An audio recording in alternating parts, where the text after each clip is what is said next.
back again. இன்னைக்கு கிளாஸ்ல ரெண்டு சாப்டர் பத்தி பார்க்க போறோம். ஒன்னு சென்டென்ஸ் பேட்டர்ன், இன்னொன்னு பார்ட்ஸ் ஆஃப் ஸ்பீச். அது என்ன சார் ஒரே கிளாஸ்ல ரெண்டு சாப்டர்?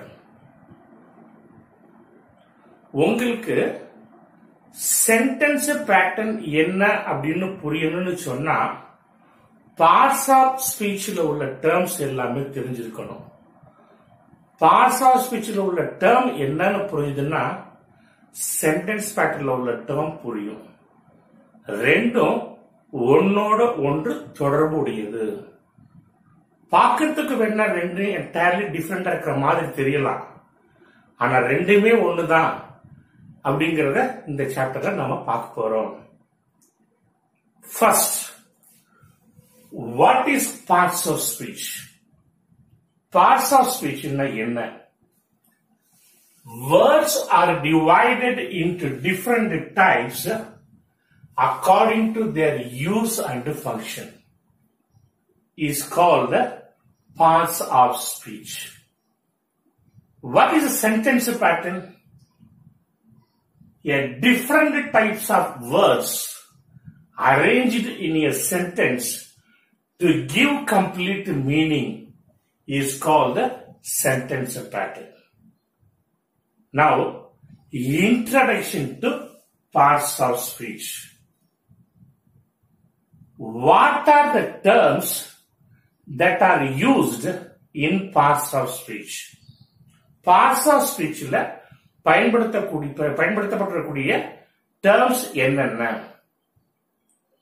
1 noun பெயர்ச்சொல், 2 pronoun பிரதிபெயர்ச்சொல், adjective பெயர் உரிச்சொல், verb வினைச்சொல், adverb வினை உரிச்சொல், preposition முன்னிலை சொல், conjunction இணைப்பு சொல், interjection வியப்பு சொல். இப்படி பார்ட்ஸ் ஆஃப் ஸ்பீச்ல மொத்தம் 8 டேர்ம் இருக்குது. There are crores and crores of words in English. இங்கிலீஷ்ல எத்தனையோ கோடிக்கணக்கான வார்த்தைகள் இருக்குது இல்லீங்களா? All those words can be summarized into these 8 parts of speech. எத்தனையோ வார்த்தைகள் இருக்குது. அத்தனை வார்த்தையும் இந்த 8ல ஏதாவது ஒண்ணுக்கு கீழே தான் வரும். அடுத்து பாத்தீங்கன்னா a same word can be used in different parts of speech according to its use and function. ஒரே வார்த்தை நாம பயன்படுத்தக்கூடிய விதத்தை பொறுத்து நவுனா வரலாம், வெர்பா வரலாம், இப்படி எதுவா வேணாலும் மாறுபடலாம். ஒரு சின்ன உதாரணம் சொல்ற கேட்டுக்கங்க. இப்ப Pudukkottai is a big city. Pudukkottai is a big city. இந்த இடத்துல புதுக்கோட்டை அப்படிங்கறத நவுன் இந்த வாக்கியத்தினுடைய சப்ஜெக்டா பயன்படுத்தி இருக்கிறோம். அடுத்த நிமிஷம் கவனிங்க. I went to Pudukkottai. இந்த இடத்துலயே புதுக்கோட்டை நவுன் தான், ஆனா யூசேஜை பொறுத்த வரைக்கும் இங்கதான் வருது, அட்வர்பா வருது. அதான் சொன்ன ஒரே வார்த்தை நம்ம பயன்படுத்தக்கூடிய சூழ்நிலையை பொறுத்து அதனுடைய பார்ட்ஸ் ஆஃப் ஸ்பீச் மாறுபடும். அடுத்து கவனிங்க. A same word may have different meaning according to its function and usage. ஒரே வார்த்தை தாங்க, அந்த பயன்படுத்தக்கூடிய விதத்தை பொறுத்து பொருள் மாறுபடும். நம்ம நிறைய பேர் என்ன நினைச்சுக்கணும் சொன்னா, இப்ப இங்கிலீஷ்ல உள்ள வார்த்தைக்கு ஒரு தமிழ்ல ஒரு மீனிங் படிக்கிறேன்னு வச்சுக்கோங்க, கடைசி வரைக்கும் அது எந்த வாக்கியத்துல எந்த இடத்துல எப்படி பயன்படுத்தப்பட்டிருந்தாலும் அதேதான் மீனிங், அந்த ஒரு பொருள் தான் அப்படின்னு நம்ம நினைச்சுக்கிறோம். அது தவறு. அதனுடைய பயன்பாட்டை பொறுத்து பொருளும் மாறுபடும். ஒரு சின்ன எக்ஸாம்பிள் சொல்றேனே. John is playing top. John is playing top. Take the word now, top. T-O-P. Here, it is used as a noun, object of this sentence. John பம்பரம் விளையாடுறான் அப்படின்னு அர்த்தம். சோ நவுனா பயன்படுத்தும் பொழுது இந்த டாப்ங்கிற வார்த்தைக்கு என்ன அர்த்தம்? பம்பரம்னு அர்த்தம். இன்னொரு எக்ஸாம்பிள் சொல்றேன். John went to the top of the hill. இங்க பாத்தீங்கன்னா டாப் அப்படின்ற வார்த்தை அட்ஜெக்டிவாக பயன்படுத்தப்பட்டிருக்கிறது. இங்க இதனுடைய பொருள் என்ன? ஜான் அந்த மலையினுடைய உச்சிக்கு போனான், உயரத்துக்கு போனான்னு அர்த்தம். சோ நவுனா வரும் பொழுது டாப்ங்கிற வேர்டுடைய மீனிங் என்ன? பம்பரம். அதே டாப்ங்கிற வேர்டு அட்ஜெக்டிவா பயன்படுத்தும் போது அர்த்தம் என்ன? உயரம், உச்சி, மேலன்னு அர்த்தம். இன்னொரு எக்ஸாம்பிள் சொல்றேன். ராக் எடுத்துக்கோமே. ராக் அப்படிங்கிற வார்த்தையை எடுத்துக்கலாம். நார்மலா ராக் அப்படிங்கிறது நவுன் எடுத்துக்கோமே. நமக்கு தெரிஞ்ச மீனிங் தான். ராக்னு உடனே எல்லாமே என்ன சொல்லுவோம்? பாறை அப்படின்னு சொல்லுவோம். இப்ப hello, have you seen rocks? பாறையை பார்த்திருக்கியா? இந்த இடத்துல ராக் அப்படின்ற வார்த்தை நவுனா பயன்படுத்தப்பட்டிருக்குது. இங்க ராக்கு அர்த்தம் என்ன? பாறைன்னு அர்த்தம். அதே வேர்டை நான் வெர்பா பயன்படுத்துறேன். அப்ப அதோடைய மீனிங் என்னன்னு பாருங்க. ஒரு சின்ன சென்டென்ஸ் தமிழ்ல சொல்றேனே. குழந்தை அழுகுது, தொட்டிலை ஆட்டவும். குழந்தை அழுதுட்டு இருக்குது, தொட்டிலை ஆட்டவும். எங்க இருக்கு? இங்கிலீஷ் ட்ரை பண்ணலாமா? குழந்தை அழுகுது. The child is crying or the baby is crying. Okay சொல்லேஷ். இப்ப தேவை என்னது? தொட்டிலை ஆட்டவும். Please dash the cradle. Now I want you to fill up the dash. What's the word? Please rock the cradle. Rock the cradle. Here rock means, when it is used as a verb, what does it mean? It means move fro and fro. முன்னும் பின்னுமாக நகர்த்துதல் என்று பொருள். பாருங்க, நவனாரம்பதோட அர்த்தம் என்ன இருந்துச்சு? பாறை. அதே வேர்டு வெர்பா பயன்படுத்துறது என்ன? நகர்த்துதல் அப்படின்னு மீனிங்ல வருது. அதான் சொன்னேன், ஒரு வார்த்தைக்கு ஒரு மீனிங் படிச்சுட்டு கடைசி வரைக்கும் எந்த இடத்துல எப்படி பயன்படுத்தப்பட்டிருந்தாலும் அந்த ஒரு மீனிங் தான் அப்படின்னு அடம்பிடிக்க கூடாது. பார்ட்ஸ் ஆஃப் ஸ்பீச் மாறுபடத்துக்கு ஏற்ப அதனுடைய பொருளும் மாறுபடும். அதை நம்ம தெளிவா தெரிஞ்சுக்கணும். அடுத்து கவனிங்களேன். இப்ப நான் சொன்ன இந்த பார்ட்ஸ் ஆஃப் ஸ்பீச்ல உள்ள எல்லா டேர்மும் உங்களுக்கு தரவா தெரிஞ்சிச்சுன்னா சென்டென்ஸ் பேட்டர்ன் உள்ள டேர்ம் ஈஸியா புரிஞ்சுக்கலாம். ஏன்னா சென்டென்ஸ் பேட்டர்ன் உள்ள டேர்ம்ஸ் எல்லாத்தையுமே நம்ம எங்க இருந்தா எடுக்கிறோம்? பார்ட்ஸ் ஆஃப் ஸ்பீச்ல இருந்தா எடுக்கிறோம். எப்படிங்கிறத பார்க்கலாம் வாங்க. Parts of speech term.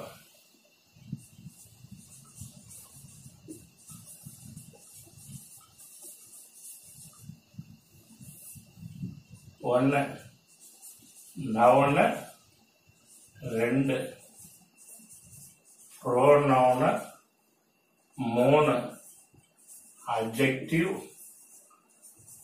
நாலாவது verb, அஞ்சு adverb, ஆறு preposition, ஏழு conjunction, எட்டு interjection. So these are the terms that are used in parts of speech. இப்ப சென்டென்ஸ் பேட்டர்ன்ல என்ன டேர்ம் பயன்படுத்துறோம்?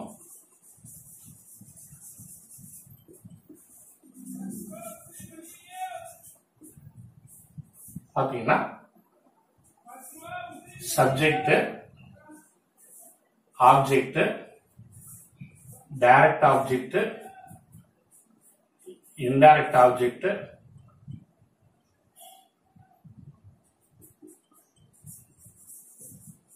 verb, complement adjunct. Okay, subject, object, direct object, indirect object, verb, complement adjunct. These are the terms that are used in sentence pattern. இப்ப இங்க உள்ள terms உங்களுக்கு புரியணும்னா இந்த past ஸ்பீச்சோட terms தெரிஞ்சிருக்கணும். இந்த பாஸ்ட் ஸ்பீச்சோட டேர்ம் உங்களுக்கு புரியுதுன்னா சென்டென்ஸ் பேட்டர்ன்ல உள்ள டேர்ம் உங்களுக்கு புரியும். நீங்க கேட்கலாம் எப்படி சொன்ன மாதிரி, என்ன சார் ரெண்டு சம்பந்தம் இல்லாம இருக்கே சார்? ரெண்டு ஒண்ணுதான். நான் ஒன்னையும் நடத்தி அது கூட ரிலேட் பண்ணி காட்டுறேன், பார்க்கலாம். இப்ப ஃபர்ஸ்ட் எடுத்துக்கோ noun. What is noun? Noun என்ன? A noun is a naming word. அதாவது பெயர் சொல். A naming word means it can be just a name of a person, name of a place, or name of a thing, or name of an animal. இந்த நாளுக்குள்ள தாங்க எல்லா பெயர் சொல் அடங்கி இருக்குது. ஆளு பேரு, பொருள் பேரு, இடத்து பேரு, விலங்கு பேரு, இதுக்குதான் என்னன்னு பேரு? நவுன், பெயர் சொல் அப்படின்னு பேரு. இப்ப ஆளு பேர் எடுத்துக்கோமே. இப்ப John Peter is an example ஆளு பேரு. இப்ப Jasmine Glory is an example of ஆளு பேரு. இப்ப Jujin Jackson is an example of ஆளு பேரு. இப்ப Jennifer is an example of ஆளு பேரு. இப்படி பர்சன்ஸ் நேம் வச்சுக்குவோம். அடுத்தது ஊரு பேர், பிளேஸ் நேம். இப்ப திருச்சி, புதுக்கோட்டை, திருமலராயபுரம், உடையாம்பட்டி, தஞ்சாவூர், சென்னை, இப்படி சொல்லிட்டே போகலாம். ஆள் பேர் சொல்லியாச்சு, ஊரு பேர் சொல்லியாச்சு. அடுத்தது பொருள் பேரு. புதுரும் எடுத்துக்கோமே. இப்ப cellphone, dictionary, TV, computer, fan, bureau, cot, marker, இப்படிலாம் சொல்லிட்டே போகலாம். It's all example of what? Thing. அடுத்தது விலங்கு பேர். இப்ப கவ், டாக், லயன், ஹென், இப்படி சொல்லிட்டே போகலாம். சோ நவுன்னா என்ன? ஆளு பேரு, பொருள் பேரு, இடத்து பேரு, விலங்கு பேரு. இதுக்குதான் என்னென்ன பேரு? நவுன்னு பேரு. நான் ஒரு சின்ன எக்ஸாம்பிள் இதுல பாருங்க. John bet a snake with a stick in the garden. Okay, John bet என்ன past tense, present tense na beat, past tense na bet. So John bet a snake with a stick in the garden. என்ன அர்த்தம்? John பாம்ப தோட்டத்துல குச்சியால அடிச்சான். In this given sentence, how many nouns are there and what are they? நல்லா கவனிச்சீங்கன்னா there are 4 nouns. What are they? John, name of a person. Snake, name of an animal. Stick, name of a thing. Garden, name of a place. So அதான் சொன்னேன். ஆளு பேரு, பொருள் பேரு, இடத்து பேரு, விலங்கு பேரு. இதுக்குதான் என்னென்ன பேரு? நவுன், பெயர் சொல் என்று பெயர். புரிஞ்சுதுங்களா? ரைட். அடுத்து நான் பார்க்க போறது ப்ரோநவுன்.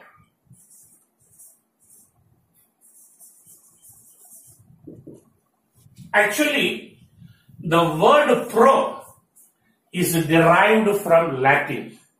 The root word is from Latin. Pro means instead of. So pronoun, அப்ப instead of a noun அப்படின்னு அதுக்கு பொருள். நம்ம எப்ப பேசினாலும் சரிங்க, ஃபர்ஸ்ட் பேச ஆரம்பிக்கும் போது பாத்தீங்கன்னா யார பத்தி பேசுறோம் அல்லது எதை பத்தி பேசுறோம்னு சொல்லிட்டு அவங்களுடைய பேரை சொல்லுவோம். சப்போஸ் நம்ம அவங்கள பத்தி ஒரு half an hour பேசிட்டு இருக்கோம்னு வச்சுக்கோமே, திரும்ப திரும்ப திரும்ப அவங்களுடைய பேரை சொல்ல மாட்டோம். மாறாக ஜென்னா இருந்தா ஹி அப்படின்னு சொல்லுவோம், லேடியா இருந்தா ஷி அப்படின்னு சொல்லுவோம். வேற எதுவா இருந்தாலும் சிங்குலரா இருந்துச்சுன்னா இட்டு அப்படின்னு சொல்லுவோம். அதாங்க பெயர் சொல்லுக்கு பதிலாக பெயர் சொல்லை குறிப்பிடுவதற்கு பயன்படுத்தக்கூடிய மற்ற வேற ஒரு வார்த்தைக்கு தான் என்னென்ன பேரு? pronoun, பிரதி பெயர் சொல் அப்படின்னு பேரு. So pronoun is a word used instead of a noun. Example பாருங்க.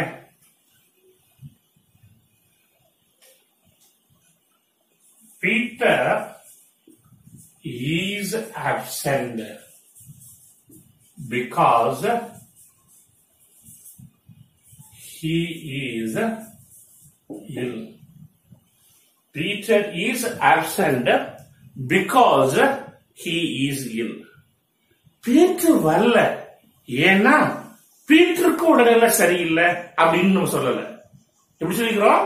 பீட்டர் வரல ஏன்னா அவனுக்கு உடல்நிலை சரியில்லை. அவனுக்குன்னா யாருக்கு? பீட்டருக்கு. அப்ப பீட்டர் என்பது நவுனு, ஹி அப்படிங்கறத என்னது? ப்ரொனவுன். என்னங்க புரிஞ்சுதுங்களா?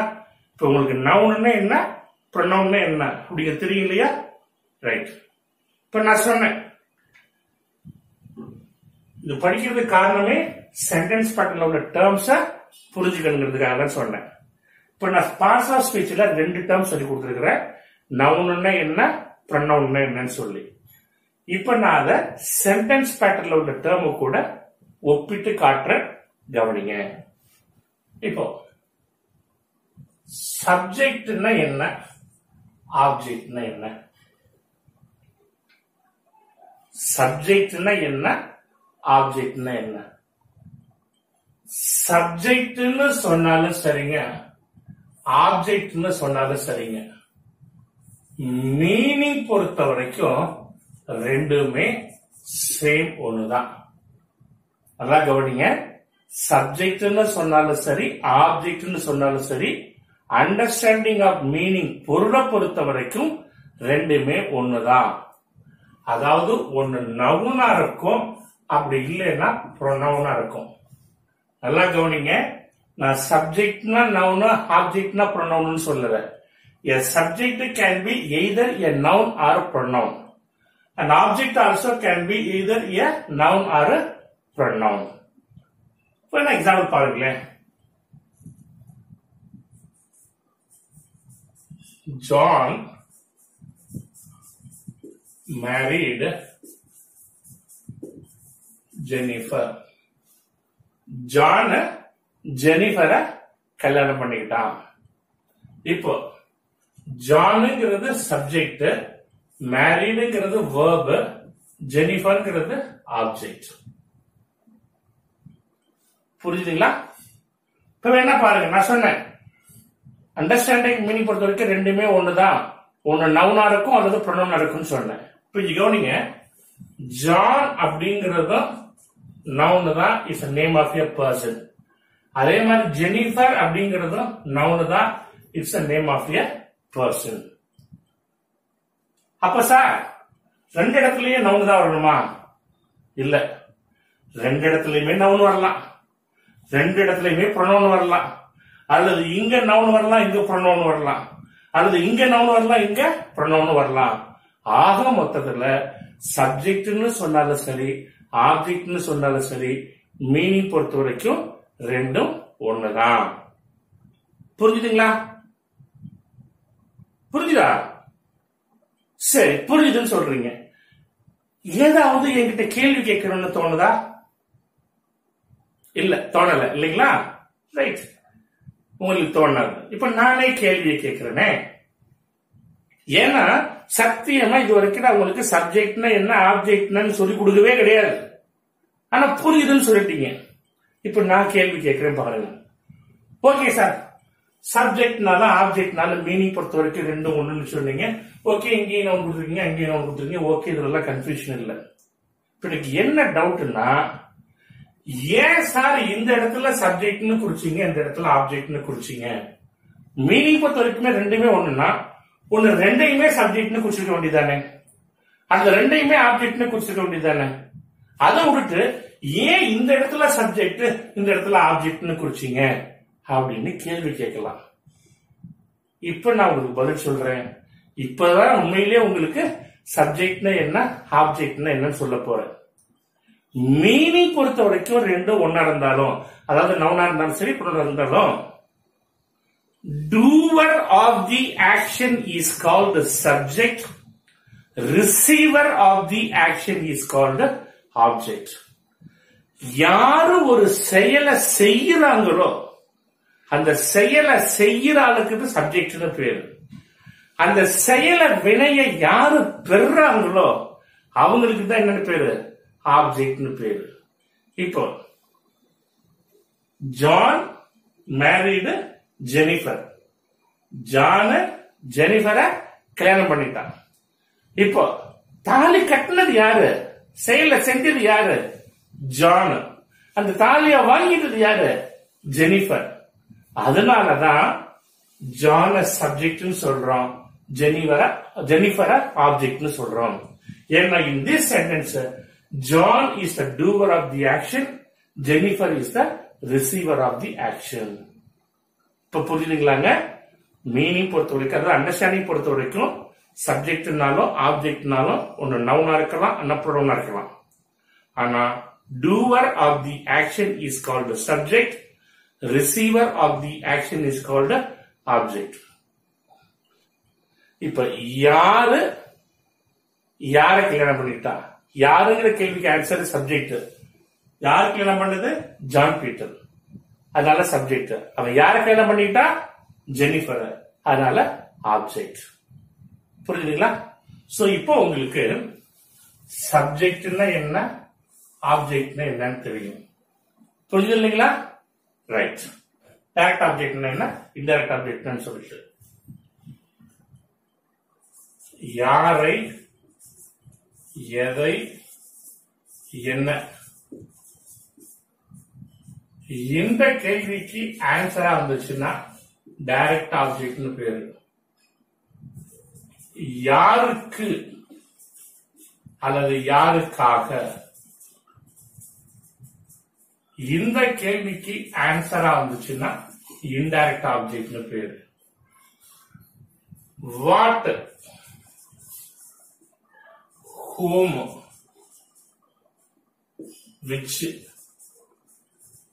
சோ இந்த கேள்விக்கு ஆன்சர் வந்து என்ன பேரு, டைரக்ட் ஆப்ஜெக்ட்னு பேரு. டு whom அல்லது ஃபார் whom, இந்த கேள்விக்கு ஆன்சரா வந்துச்சுன்னா இன்டைரக்ட் ஆப்ஜெக்ட் அப்படின்னு பேரு. இப்ப எக்ஸாம்பிள் பார்க்கலாமே. My father presented me a gift. எனது அப்பா எனக்கு ஒரு பரிசு கொடுத்தார். இப்ப யாரு கொடுத்தா, எனது அப்பா, சப்ஜெக்ட். என்ன பண்ணாரு, கொடுத்தாரு, வெர்பு. யாருக்கு, எனக்கு, ஆப்ஜெக்ட். என்ன, கிஃப்ட், ஆப்ஜெக்ட். இப்ப கவனிங்க, ஒரே வாக்கியத்துல ரெண்டு ஆப்ஜெக்ட் இருக்குது. நான் சொன்னேன், ரொம்ப சிம்பிளா ஈஸியா புரிஞ்சுக்கணும்னா, நான் லிவிங் திங்ஸ் எல்லாமே டைரக்ட் ஆப்ஜெக்ட்ல வரும், லிவிங் திங்ஸ் எல்லாமே இன்டைரக்ட் ஆப்ஜெக்ட்ல வரும்னு சொன்னேன். இப்ப மீ, எனக்கு, உயிர் இருக்கா இல்லையா, இருக்குது. அப்ப இது எது வரும், ஐஓ. கிஃப்ட், உயிர் இருக்கா இல்ல, நான் லிவிங் திங்ஸ், அதனால இருந்தது டிஓ. இப்படியும் சொல்லலாம். இப்ப நம்ம கேள்விப்படி எடுத்துக்குவோம். நான் சொன்னேன், மை ஃபாதர் பிரசன்டட், எனது அப்பா கொடுத்தாரு. உடனே என்ன கேட்போம், என்னையா கொடுத்தாரு, பேனா கொடுத்தாரு. சோ என்னங்கிற கேள்விக்கு ஆன்சர் வந்தா டைரக்ட் ஆப்ஜெக்ட். அதுக்கு அடுத்து என்ன கேட்போம், யாருக்குயா கொடுத்தாரு, எனக்கு கொடுத்தாரு. அதனால இது இன்டைரக்ட் ஆப்ஜெக்ட். இன்னொரு எக்ஸாம்பிள் பார்ப்போம். ஐ wrote him a letter. நான் அவனுக்கு ஒரு கடிதம் எழுதினேன். யார் எழுதுனது? நான், சப்ஜெக்ட். என்ன பண்ண? எழுதின, வெர்பு. யாருக்கு? அவனுக்கு, ஆப்ஜெக்ட். என்ன எழுதுன? லெட்டர் எழுதுன, ஆப்ஜெக்ட். ரெண்டு ஆப்ஜெக்ட் இருக்குது. ரொம்ப ஈஸியா சொல்லலாம். என்னங்கிற கேள்விக்கு ஆன்சரா வந்தா டிஓ, யாருக்குங்கிற கேள்விக்கு ஆன்சரா வந்தா ஐஓ. புரிஞ்சுதுங்களா? இப்ப கவனிங்க, பார்ட்ஸ் ஆஃப் ஸ்பீச்ல நம்ம கத்துக்கிட்டது ரெண்டே டேர்ம் தான். நவுன்னா என்ன, ப்ரொனவுன்னா என்னன்னு சொல்லிட்டு. ஆனா அதை பேசிஸா வச்சு சென்டென்ஸ் பேட்டர்ன்ல இப்ப மொத்தம் 4 டேர்ம் கத்துக்கிட்டோம். சப்ஜெக்ட்னா என்ன, ஆப்ஜெக்ட்னா என்ன, டைரக்ட் ஆப்ஜெக்ட்னா என்ன, இன்டைரக்ட் ஆப்ஜெக்ட்னா என்னன்னு சொல்லிட்டு. புரிஞ்சுதுங்களா? ரைட். அடுத்து நம்ம பார்க்க போறது verb.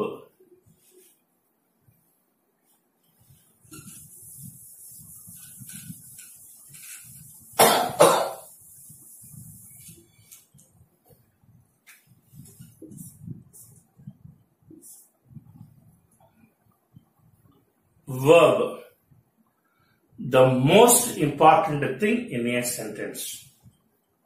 நல்லா கவனிச்சீங்கன்னா, சப்ஜெக்ட் இல்லாம வாக்கியம் வரலாம்.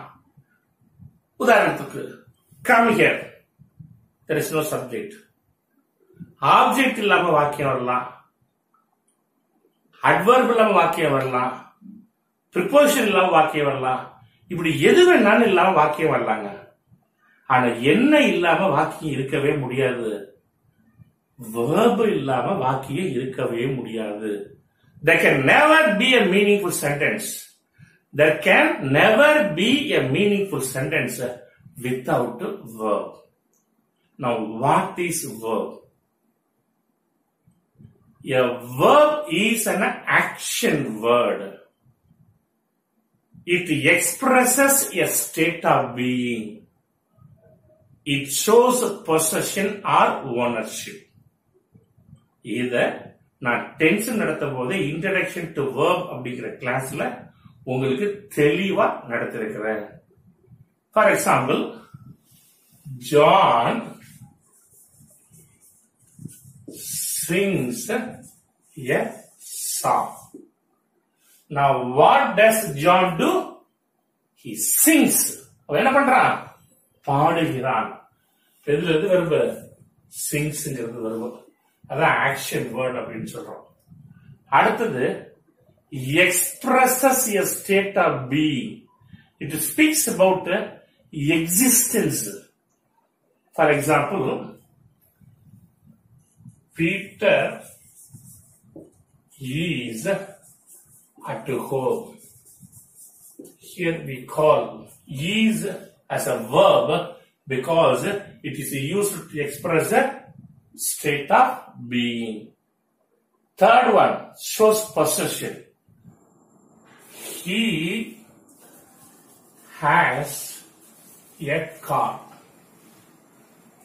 In this sentence, has is a verb because it speaks about the possession or ownership.